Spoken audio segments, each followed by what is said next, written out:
Well, here's Gregory PICKROM. I remember we saw him down in Texas, Bob. He had a war with Ike Ibiabuchi. Got stopped. That's his only loss to date. He's still sitting now at 6-1-1, 6 knockouts. And he's going to be taking on JAMEEL McCLINE. Don't know much about JAMEEL except that he's 2-1-1, 2 knockouts, and he's 25 years old. The only time I think we saw him, now that I recollect looking at the record, was against Gary Bell. He got stopped by Gary Bell in 1 round back November 18th on a CKP show. He's a very green kid, didn't have any amateur experience, and they say he's improving, you know, every time out. He's up here working with Tim Witherspoon, preparing him for his fight with the big Cuban Valdez, as opposed to the little Cuban Valdez. That's right, big show coming up May 10th, Madison Square Garden on HBO. And we're going to go up to our ring announcer, Chuck Cease, with the official introductions. Ladies and gentlemen, our heavyweight explosion continues with an 8-round contest. And your referee is Charlie Zgrillo. First off, in the blue corner, to my left, coming into the ring tonight from Houston, Texas, weighing 212.5 pounds, wearing solid blue trunks. He has a professional record of 6 wins, 1 loss, and 1 draw, and all 6 of his victories are by knockout. Here is Gregory PICKROM. PICKROM. His opponent in the red corner to my left is from Port Jefferson, New York, weighing in at 236.5 pounds. His professional record is 2 wins, 1 loss, 1 draw. Both of his victories are by knockout. He is wearing white trunks. Welcome, JAMEEL McCLINE. McCLINE. All right, gentlemen, I want you to obey my commands at all times. Protect yourself at all times. Are there any questions? Good luck. All right, scheduled 8-rounder, Greg PICKROM, JAMEEL McCLINE. Nice and relaxed,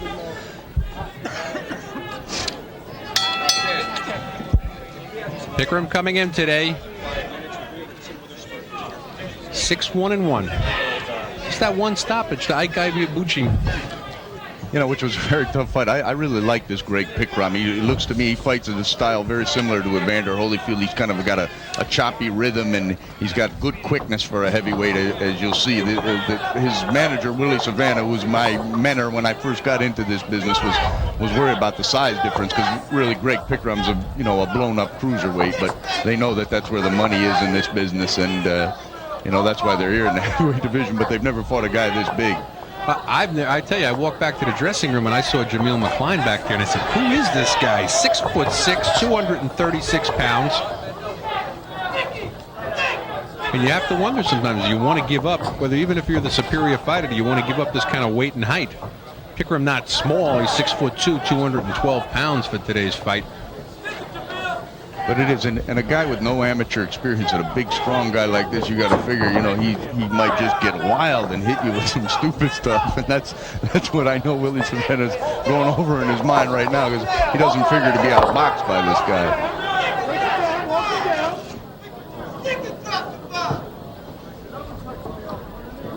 And also, I'm kind of wondering why McCLINE, with only 4 professional fights and no amateur background, is in a scheduled 8-round bout, because he certainly, can't, be benefiting from any great experience or whatever they has. But look at him here trying to turn Greg PICKROM here and hook off the pivot. Well, this fight, of course, is what we call in boxing a collapsible. It could have gone 6 or 8, and I think he found himself maybe conned into the 8 side of the 6, because we had a little bit of time here due to the knockout. If you're just joining us, of Derek Roddy by Ahmad Abdin. We're starting to heat up here now with a minute still to go in round number 1. PICKROM, a big puncher, 6 knockouts in his 6 wins. And I mean, I've seen him knock guys out and just made the highlight film, every one of them. I mean, speed is power in this business, and the punch that really hurts you is the one that you don't really see coming, and that's what I've seen Greg PICKROM put on a lot of guys. JAMEEL McCLINE His 2 wins also came by way of knockout. His 1 loss, though, he got stopped. Gary Bell, up-and-coming Shelly Finkel prospect. Under 30 seconds to go here in round number 1. Both guys starting to open up a bit.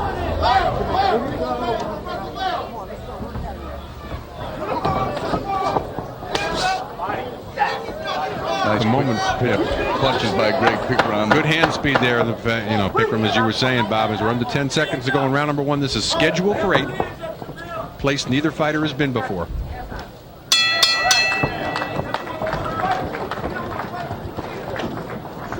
Round number 2 coming up. And here comes Danielle. We're taking a little corner there. Gregory Pickrom out of Houston, Texas.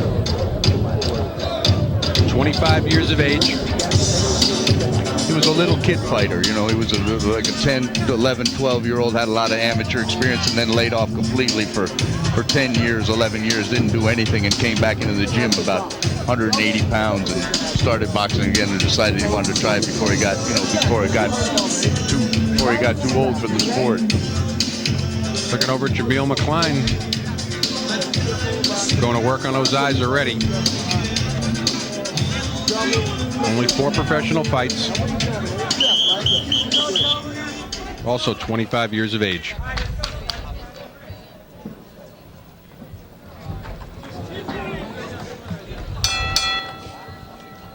Round number 2, it's scheduled for 8. A lot of Vaseline dripping off the nose of Greg Pickrom. McCLINE, he's well endowed for a jab, and he hit Greg with a good one there in the first round. But I think that's what he wants to do when he gets inside on Pickrom. He really doesn't know what to do. He doesn't have any kind of experience to take his back foot out and give himself some room to punch or whatever. So that would probably be all Pickrom's office.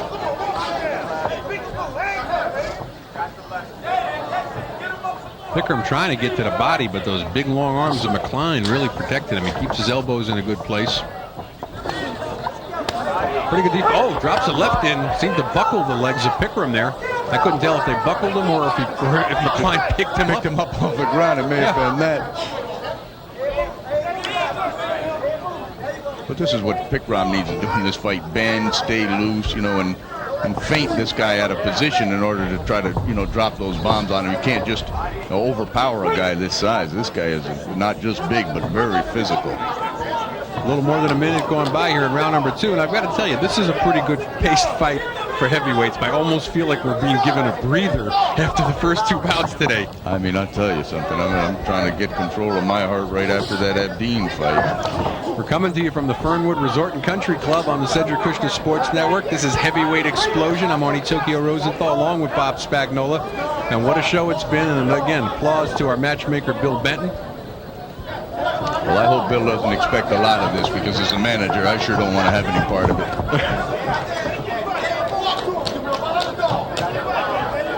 Oh, and I see all of a sudden Pickrom claiming that he was hit low, keeping his hand down there. We got about a minute to go in round number 2. He's trying to use that up jab, and that touch him in the body. That's what he needs to do. Use the assortment of punches that he has, because you can't just go right through this guy's power, go right through his guard, because he's some physical specimen.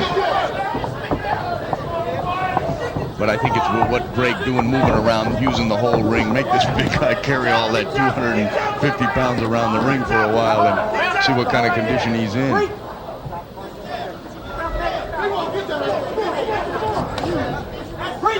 A lot of holding going on now. McCLINE's only been 4 rounds 1 time, and then when he got his 1 draw, all of his other fights were all 1-rounders. And even though he's been up there working as a sparring partner, he looks a little tired right now.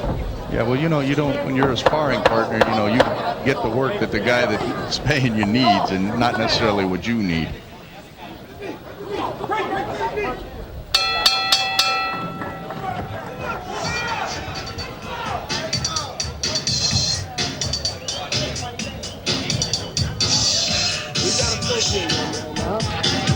Take a look over there. Way around the ring as we get set for Big JAMEEL McCLINE. final heavyweight bout of the evening. 6'6", 236 pounds, 25 years of age. We take a look at some action here from round number 2.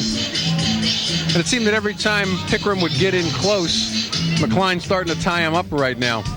Well, I don't think Klein, I think he's willing, but I just don't think he's experienced to fight on the inside. He doesn't want to be on the outside where he feels like Pickram can jump in and hit him with something, but once they get on the inside, I don't think he knows what to do. And Pickram actually looking a little tired at this point, too. And I got to wonder, you know, I think he's questioning their choice of opponent. This fighter's not making him look good. Pickram's winning the rounds, but not looking good doing them. Round number 3, this is scheduled for 8. They're heavyweights. That's Greg Pickram, he's in the blue shorts. JAMEEL McCLINE, 6'6", he's in the white. Pickram came into this fight 6-1-1, 6 KOs. McCLINE 2-1-1. All of his wins also by the knockout route. I think what they've told Greg Pickram here is, you know, go out there, show these guys in different angles, and, you know, don't try to exchange. Oh, and a good left hand. Good left hook lands on McCLINE, sends him storming in. He landed a punch himself there. He woke him up, I'll tell you that. Stop punching. Stop punching, guys. Let it go. Charlie Zerillo trying to break the fighters. I don't know who matched Charlie up with this McCLINE and everything, but yeah, it's like, you know, sometimes they say leave sleeping dogs lie. It's kind of like he woke up McCLINE there with that shot. Upset him a little bit. Pickram landed a good left hook. McCLINE came firing back. Another nice combination by Greg Pickram. He's finding the mark there with the 1-2. Oh, and a big right, and out goes the mouthpiece. It's behind our announcer's table. McCLINE showing enough savvy to hold on. But he's holding on for dear life, Bob. No legs underneath him, no mouthpiece either. Pickram just really going in there trying to finish him right now. Our executive producer, Jim DiLorenzo, has recovered the mouthpiece. Now that's above and beyond the Call of Duty right there. Not too many guys. They're waiting for a lull in the action. Charlie Zerillo doesn't feel as a lull yet. Now that's a good referee. I hate to see when a guy is badly hurt and they start, you know, fumbling around looking for the mouthpiece. It's really a huge, you know, advantage and disadvantage for the guy that's done the damage. Still almost a minute to go in round number 3. This is a scheduled 8-rounder. JAMEEL McCLINE trying to get his legs back. Greg Pickram's great punching power. He's got 6 knockouts in his 6 wins. And they finally find a lull in the action. Referee puts it in. What bothers me the most is I hate when they lose a mouthpiece on a knockdown and then they put the mouthpiece in and have the guy clean it up and let the guy recover from the knockdown. I was at a recent IBF and WBU rules meeting, and they're not allowing that to happen anymore. They made it real clear to their refs. I mean, it takes, that's not a lull. It takes the guy, you know, that's the puncher completely out of it. You know, he might only have one chance in that fight to win that fight, and you know, safety is very important, obviously, but if a guy gets his mouthpiece knocked out, you know, they tell you protect yourself at all times. McCline's bleeding badly from the mouth too, for one of those shots that Greg Pickram landed, but Pickram's still being cautious, and I think he's smart to do that.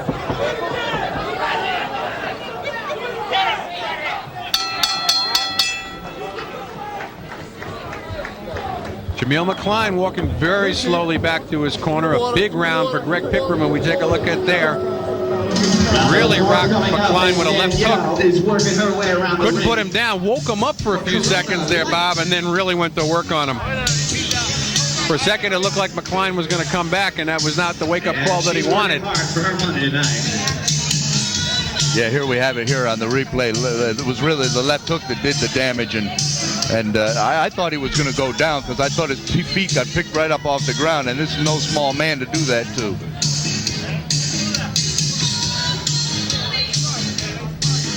And as you mentioned earlier, mouth bleeding profusely right now, JAMEEL McCLINE.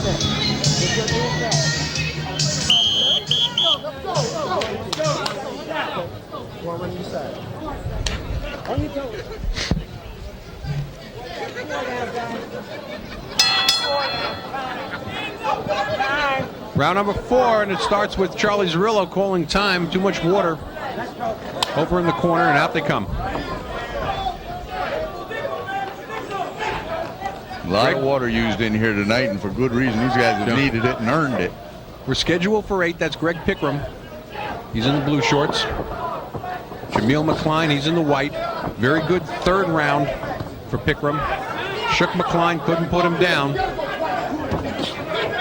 No knockdowns thus far in the fight. We're scheduled for 8.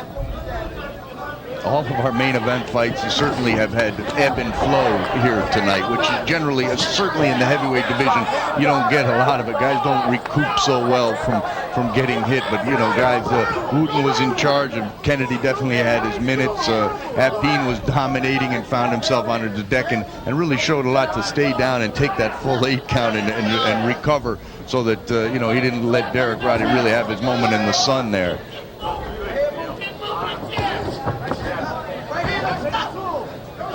You can see the inexperience of McCLINE when he tries to throw. They tell you, you know, make that step with that jab, and he's landing the jab, and he's still got that foot up in the air. Not a good sign. Stop punching, step back. Step back. Let go, let go.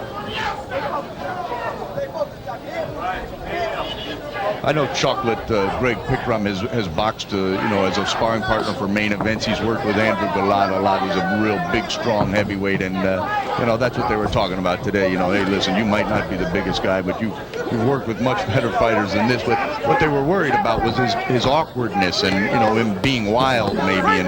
And you know, when you work with a good fighter, you at least have some you know, idea what he will or will not do. And you know, a novice kid like this, just you know, getting over exuberant like that can surprise you. Well, with about a minute to go here in round number 4, he also does a lot of what we're watching here. I almost get the impression that he could tie up Pickrom anytime he wants to, just because of the size difference. Yeah. Yep. I agree with you, but it's got to be frustrating though for Pickrom. Yeah, it's not helping him. But I think Pickrom is settled down to the point where he's not going to worry about if he gets tied up, because he's certainly ahead in the fight. And even before he was ahead, I think they told him, look, don't worry about if this guy leans on you. Don't try to wrestle with him, because you know it's like a running back trying to take on an offensive tackle.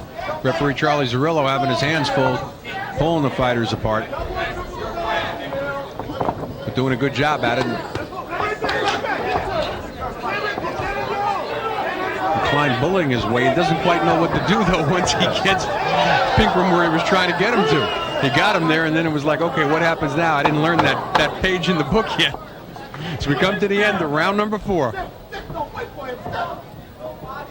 Pickrom tried to pull the string there with a right-hand counter.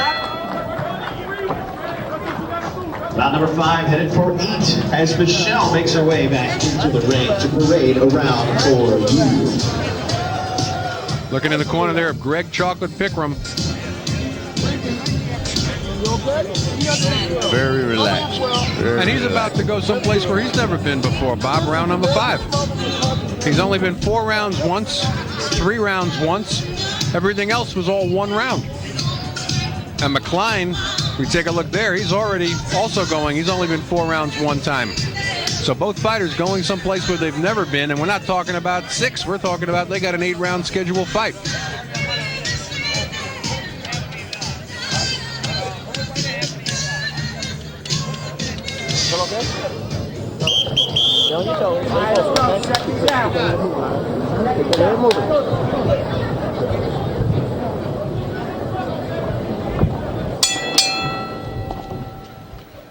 Round number 5, this is scheduled for 8. Greg Pickrom, he's in the blue shorts. JAMEEL McCLINE, he's in the white. No knockdowns thus far in the fight, although Pickrom's had the better of the going thus far. But you see McCLINE here now, they're tied up on the ropes. He's got Pickrom up against the ropes. Well, here he moves his hands a little bit, but he just doesn't know how to take his back foot out. He's giving himself a little bit more room right there, but give yourself a little room to punch. You can't, you know, he's smothering his own punches, and Chocolate knows it, so he's not even really worried about it when he gets him in there like that. And I could see the little desperation in the corner of McCLINE. They're trying to teach him as the fight's going on. Yeah. And again, if you're just joining us, we were talking between rounds about the psychological part here too. Neither one of these fighters have ever been in a 5th round. And they're not moving up from 4 to 6. They're moving right up to 8. Oh, and McCLINE eats 2 punches coming in. I got news for you. Rocked Pickram, though, with 1 shot on the way down. I thought it might have been his head that he rocked him with, but he'll take it. Yeah, at this juncture, I'm quite sure he will. If that's all he can land. But I think he's got a little bit of respect for Kid Chocolate right now. He's been disdainful of Pickram's power thus far up to this point in the fight, but outside like this is Pickram's spot. You know, I mean, he can have his way in there. He's fluid. He's got good rhythm, and the chances of getting hit with something wild from this kid is, you know, this kid's launching his punches. Well, now we're halfway gone in round number 5. McCLINE looks very tired. He's fighting with his mouth wide open.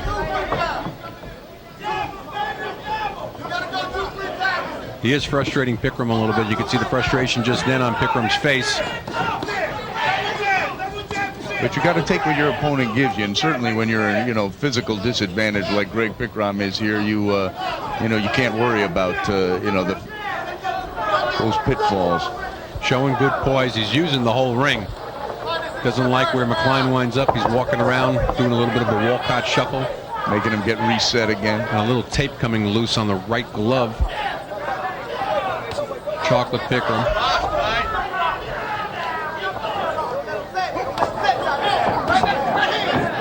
Really excellent, you know, matchups with these guys. And I looked at this thing on paper coming into this fight, and I didn't know why they'd, you know, put this guy in with a, you know, guy really didn't have that many more professional fights than him, but was far more experienced, amateur and professional. Here Pickram's acting like he might want to try to get something done here, but again, a lot of clutching and holding on the part of JAMEEL McCLINE as we come to the end of round number 5. He's very tired. He's never been more than 4, and he's only been there 1 time. And this one's scheduled for 8 on Heavyweight Explosion.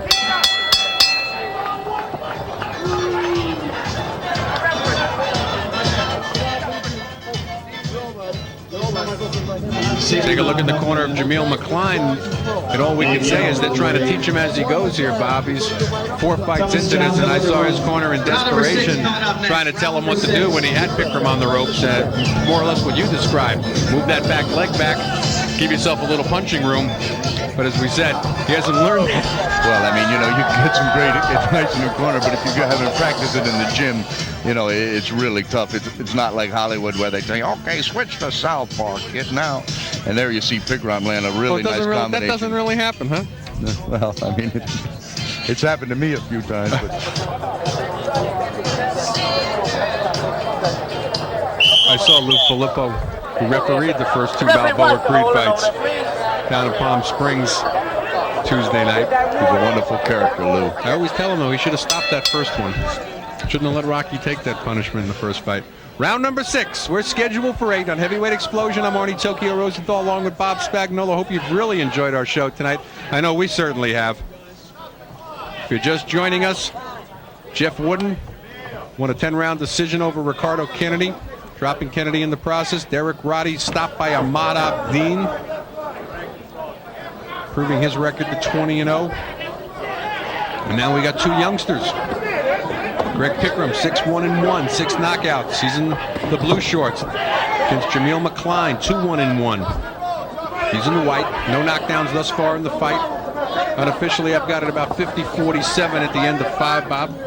2 rounds even, and the other 3 all for Pickram.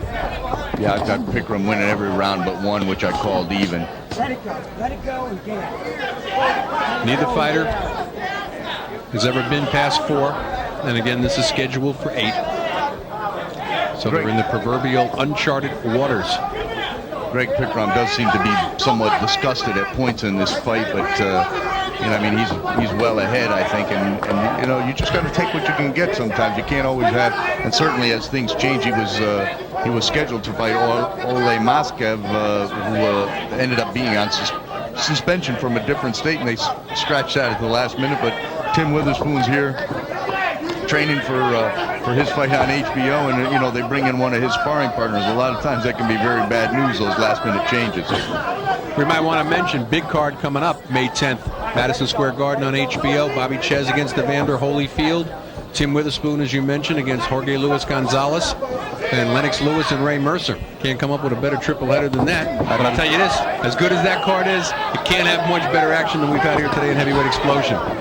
Well, we really got to be proud of the CKSN on this, putting together heavyweights at this level, as we alluded to in the opening. It's really difficult. Managers, fringe promoters, everybody's trying to protect and get wins. You gotta. It's really tough, for a mid-range, nice PICKROM. He slipped that big hook by McCLINE, but he didn't take advantage of it. But it's really hard work to do to get managers to agree to put their guys in real fights like this, where a handicapper will have a hard time ahead of time deciding who's going to win. Heads and shoulders came together there. PICKROM again frustrated, and he started to do some things that he necessarily wouldn't want to do to try to get at McCLINE, and he's eating some punches and some headbutts and some things that he wouldn't necessarily have to eat. He's just getting bored almost in there. McCLINE again having him on the ropes, not knowing what to do once he has him there. But at least it's better than what he's getting in the middle of the ring. Yeah, we're coming to the end of round number 6. It's scheduled for 8. Both fighters seeming to get a second win now.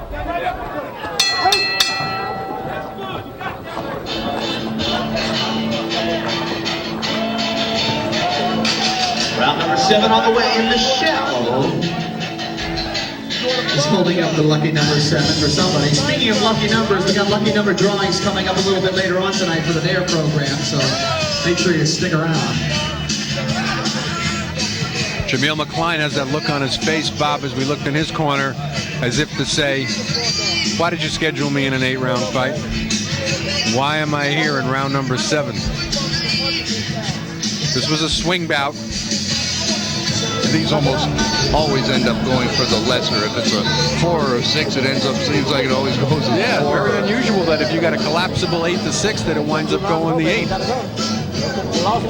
But that was Jim DiLorenzo's decision. I understand McCLINE's going to come looking for Jim DiLorenzo after the show. And watch yourself all the time out there. Well, I'm going to tell. That's our executive producer, Jim DiLorenzo, made that decision. Just want McCLINE to know who to